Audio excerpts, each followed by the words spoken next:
She saw it, she read it, she thought about it, and yet she decided not to respond. At that exact moment, her phone buzzes with dozens of notifications, stories being viewed, photos, liked, memes received, group chats. But when it's your name that appears on the screen, silence. It's not a bug, it's not carelessness, it's a choice. And here's the brutal contradiction. The more you make yourself available, the more invisible you become. This is the kind of silent game that no one teaches you, but that every man feels firsthand. You're not being ignored for lack of topics. You're being ignored because she sees you as predictable. And predictability in the world of attraction is the death of desire. With every high, I've been missing you. With every how was your day without a response, or even liking her Instagram post when she doesn't even follow you.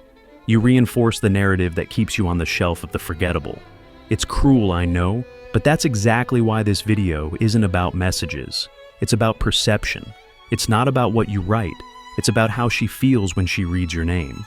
And if you don't know how to generate emotion in her subconscious, even in silence, you'll always be the guy she keeps around, but never really chooses. So, pay attention because in the next few minutes, you'll understand what's really behind this silence. And what's more, you'll discover how to turn the tables before it swallows you up. She's not busy, she's not sleeping, and she definitely didn't forget to respond to you. The truth is more uncomfortable. She saw the notification, your name flashed on the screen. She assessed it and decided that responding to you now isn't necessary because in her eyes, you're already guaranteed. This is what most men don't understand.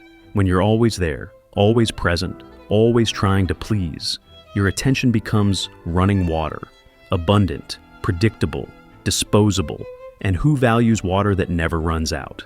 No one. When a woman takes a long time to respond but is online, she's not playing a game with you. She's revealing your real position in her game. And this is where many fall into a mental trap. They rationalize the silence as carelessness, as routine, as she must be busy. This is a comfortable lie created to preserve your ego. But every emotional comfort you create without any basis in reality has a price, that of continuing to be invisible. Felipe Alves calls this the fascination with the predictable, where men believe that constant presence will generate connection, when in fact it only generates saturation, because what is always present is never valued. And if you stop to think about it, you have never intensely desired something that you already knew was guaranteed. Desire demands uncertainty. Desire feeds on doubt. And that is why that guy who disappears, who seems emotionally unattainable, who seems to live in a world where she is just part of the scenery, makes more of an impact than the guy who sends 3 messages a day asking if she has had lunch. This is not cruelty. It is biology. It is psychology. It is an unconscious strategy for social survival. She desires what she cannot control. And by being too accessible, you have become a fixed point on a map that she has already memorized. Now, do you understand why that message of yours remains unanswered for hours or days? Because your predictability numbs it, and the man who numbs it loses. The philosopher Ortega Gasset wrote that love is surrender in the face of fascination. But there is no surrender without tension, and there is no fascination without emotional distance. So, if you want to regain space in her mind and emotions, you need to become less present, less obvious, less automatic, because her silence is not an absence, it is a mirror, and it is showing you exactly where you are on her priority map. If it bothers you, it is because it is working, and it is exactly from here that the truth begins to really hurt. Because in the next block, you will discover that she does not ignore you out of contempt, but out of convenience. And that, without realizing it, you may be occupying the most pathetic place of all, that of emotional insurance. You are not being rejected. You are being kept like an emotional plan B, discreet, silent, but always available. This is what no one tells you. She doesn't block you because she doesn't want to lose you completely, but she doesn't choose you either because you don't represent a risk. You represent comfort. There is a cruel but accurate expression. A woman keeps someone she doesn't want so she doesn't have to face the emotional void if the ones she really wants fail. You have become the spare tire on a journey that is not hers. The what-if guy. The guy on the shelf. The one she doesn't consume but also doesn't throw away, because your presence serves as a reminder someone is still available to me. And for her ego, this is like emotional sugar. She responds to you with homeopathic doses of attention, just enough to keep you around. A heart of ice with crumbs of warmth, interpreted as connection. This is the fatal error. Casey Zander nailed it. She wants your constant presence to feed her own emotional security. But desire lives in risk, not in certainty. And you pose no risk. You have become a fixed, reliable, static point, and worse, you are proud of it. How many times have you thought or said, but at least she still talks to me?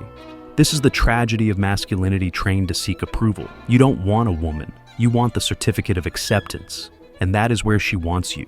Not in bed, not in her heart, but in her emotional pocket along with her other emergency contacts. And what makes this more tragic is that deep down, you already know it. Every silence she gives is a reminder that you are being held, not loved. And yet you respond quickly, comment, compliment, insist. Because you still believe that more presence generates more connection. This is false. Neil Strauss showed in The Game that the most desired men are not the most communicative. They are the hardest to keep because they are the ones who have multiple options. They are the ones who never need to prove their worth. They are not concerned with pleasing. They live as if they are the prize. And that's the brutal difference. You beg for approval while the other person is approved by the way they live. And do you know what's even crueler? She tests you on purpose. She takes a while to respond just to see if you're still there. She posts something provocative to see if you comment. She reacts to your story just to pull you back. But the next day she disappears again because her power lies precisely there, knowing that she can turn you on and off like a button. If you accept this role, you'll live the cycle of the emotional slave. Always available, always useful, but never wanted. And as much as it hurts, it's better to wake up with the truth than to go to sleep with an illusion. Because if you want to be chosen, you need to stop offering yourself. The choice only happens when the risk of losing you is real. And that only happens when you disappear. Not as revenge, but as a strategy. She always chooses. Not because you insist. Not because you prove that you are different. Not because you are always there telling her that she deserves the world. She chooses because somewhere between what you say and what you convey, something touches her emotional system. Something that cannot be explained in words, but that activates an internal signal. This man cannot be ignored, and this signal, contrary to what most people believe, rarely arises from logic. It arises from absence, from risk, from the feeling of imminent loss. It is in this empty space that desire grows. You don't have to be the most handsome, the richest, or the funniest, but you do have to be the rarest. The man who is not available to just anyone. The man who seems to live something greater than the need to please. When you take the focus off conquering and start living as someone who already has value and doesn't need to validate it, you start to mess with her perception. The lens through which she sees you changes. And here is the key point. Women don't respond to what you say. They respond to the energy you transmit. And this energy comes from emotional status, not verbal effort. You can spend hours sending the perfect text, but if she feels like you're trying to win her over, you'll be seen as needy. Now, if you respond calmly, selectively, and strategically cool, as if you're not trying to prove anything, she'll ask herself, what does this guy have that doesn't need to impress me? That's when she starts chasing you, but not because you forced it. Because you've activated what Neil Strauss calls the perceived scarcity dynamic. When a man seems unapproachable but not arrogant. When he demonstrates power but without aggression. It's the subtle balance between being present and being unattainable. And this balance can't be taught with words.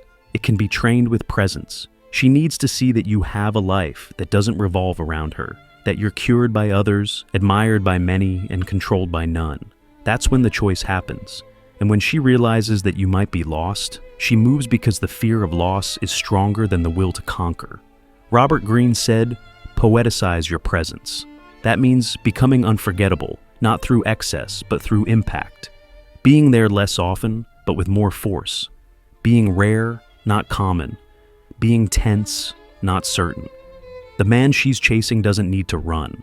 He just lives in such a magnetic way that his absence is felt as a mistake that needs to be corrected. And that's what changes everything. If she ignores you, it's not carelessness, it's a decision. And if you still believe you need to prove something to be seen, you're playing the loser's game. Her silence is not a punishment, it's a test. And every time you respond with more effort, the more you confirm that she's in control. But control changes when you change, when you stop trying, when you disappear, not out of pride, but out of self-respect. Because those who want to appear, those who disappear, teach you to disappear too. And those who live with purpose, with presence, with magnetism, they don't need to ask to be chosen. They are the very invitation to desire. If you understood this, comment below. I left Plan B, not out of anger, but because she discovered that being rare is the only way to be truly desired. And now, let her see your name, and feel afraid of never having you again.